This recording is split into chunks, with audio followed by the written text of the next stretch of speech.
BJP की उसकी चाल में इस बार अखिलेश यादव ने फंसाया राजनीतिक पंडितों को भी देखकर पसीना आया, चल दिया रातों रात ऐसा दाव, हर कोई जानकर रह गया दंग। 2027 के चुनाव को लेकर अखिलेश की तैयारी फुल, समाजवादियों ने भी कसी कमर, शिवपाल डिंपल ने भी संभाली कमान, बीजेपी को झटका देने का किया मास्टर प्लान तैयार। उधर बीजेपी ने कप्तान बनाकर सियासी बिसात बिछाई, इधर अखिलेश ने ऐसा दांव चला जिसने लखनऊ से दिल्ली तक सियासी हलचल तेज कर दी है। जिन हथियारों से विपक्ष को घेरने की कोशिश होती रही, अब वही हथियार पलटकर सत्ता पक्ष पर सवाल बन गए हैं। 2027 भले ही दूर दिखे, लेकिन अखिलेश ने अभी से ऐसा राजनीतिक जाल बिछा दिया है कि राजनीतिक पंडित भी कहने लगे हैं खेल शुरू हो चुका है। रातों रात चली इस रणनीति ने साफ कर दिया कि समाजवादी पार्टी अब सिर्फ प्रतिक्रिया नहीं दे रही, बल्कि अगले चुनाव की स्क्रिप्ट खुद लिख रही है। आखिर क्या है वो रणनीति जो बीजेपी को मात देगी, चलिए इस वीडियो में सब जानते हैं।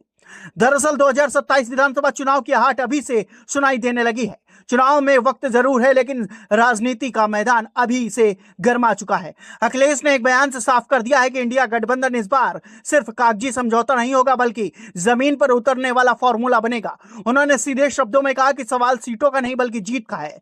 एक लाइन ने बीजेपी के रणनीतिकारों की नींद उड़ा दी है। अखिलेश ने संकेत दिया कि अब गठबंधन का मतलब बराबरी नहीं बल्कि जीत की क्षमता होगी। जो सीट जीत सकता है वही लड़ेगा और यही 2027 का आधार बनेगा। इतना ही नहीं, अखिलेश ने बिना नाम लिए बीजेपी के सबसे बड़े चुनावी रणनीति पर सीधा हमला किया। उन्होंने कहा कि वोट कटवाने की राजनीति अब खुद बीजेपी पर भारी पड़ रही है। जिस हथियार का इस्तेमाल दूसरों के वोट काटने के लिए हुआ, उसी पर अब मुख्यमंत्री खुद कह रहे हैं कि उनके वोट कट गए। अखिलेश ने तंज कसते हुए कहा कि जो दूसरों के लिए गड्ढा खोदता है वही उसमें गिरता है। इस बयान ने साफ कर दिया कि सपा अब बीजेपी की उसी की भाषा में जवाब देने के मूड में है।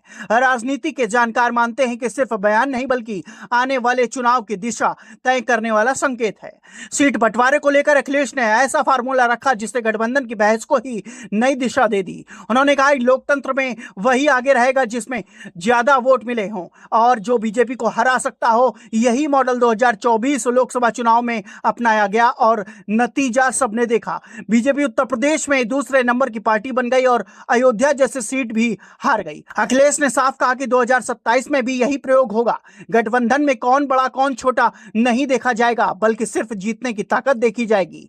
जानकारों का मानना है कि यह बयान कांग्रेस से लेकर छोटे दलों तक के लिए बड़ा संदेश है। अखिलेश ने सिर्फ चुनावी रणनीति ही नहीं बल्कि सरकार की कार्यशैली पर भी जोरदार हमला किया। कफ सिरप में हुई मौतों का जिक्र करते हुए उन्होंने आरोप लगाया कि सरकार दोषियों को बचाने में लगी है। इसके साथ ही उन्होंने उत्तर प्रदेश की राजनीति का एक पुराना उदाहरण दिया। किसी मुख्यमंत्री के हटने के बाद उसके घर को गंगा जल से धुलवाया गया। अखिलेश ने इसे बीजेपी की सोच और मानसिकता का आईना बताया। दावा है कि हमला सीधे योगी सरकार की नैतिक राजनीति पर सवाल खड़ा करता है। बता दें, इस दौरान अयोध्या का उदाहरण देकर बीजेपी को फिर घेरा। उन्होंने कहा कि समाजवादी पार्टी अपने सांसद अवधेश प्रसाद को आगे बैठाती है, लेकिन बीजेपी रामायण धारावाहिक में भगवान राम का किरदार निभाने वाले अरुण गोविल को संसद में आगे नहीं बैठाती। ये तुलना सिर्फ प्रतीकात्मक नहीं बल्कि बीजेपी की कहानी और करनी में फर्क को दिखाने वाली है।